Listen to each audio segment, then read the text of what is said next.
Pax has been winning every case since the lawsuit was filed on April 18, 2017, a memorable date. Before that, the judge had dismissed everything, saying this dispute didn't happen in New York, the people involved weren't in New York, and it had nothing to do with New York. The lawsuit was completely thrown out by the court.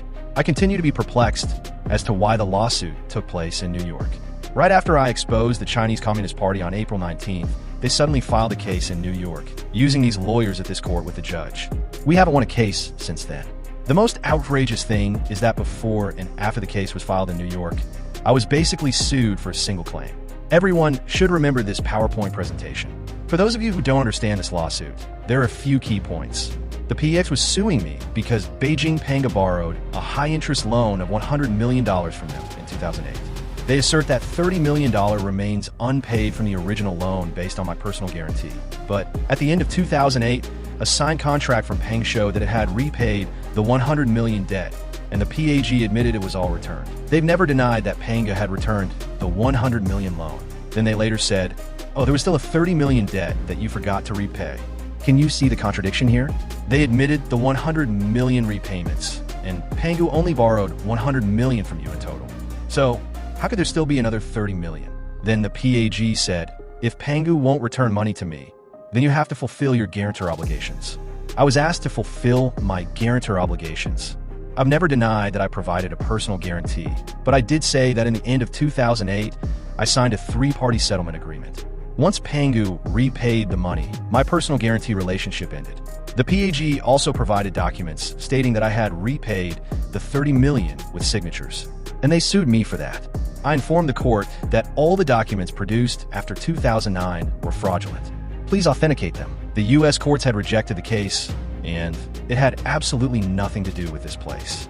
None of the parties involved was here, nor did any of the evidence take place in New York, and I didn't live there regularly at the time. You should know that prior to the date, there was no legal basis for the case. After the case was filed, the court ruled that you had to provide evidence to determine whether the $30 million contract was real or not, and you couldn't ask questions about it anymore. From the very first day, I wasn't allowed to question it. Not only were I silenced, but I also need to provide evidence to prove those documents' authenticity. How can we win in a lawsuit? Without providing any evidence, the PX seized assets, which didn't even belong to me, including the 18th floor apartment of the Sherry Netherlands. What is the definition of law in the Western world? The law is a universally recognized means of maintaining governance between the state and society, achieving procedural justice and ultimate justice. This is a standard model for resolving disputes and is recognized by society as a mutually agreed upon relationship between the government and the public. That's called the law.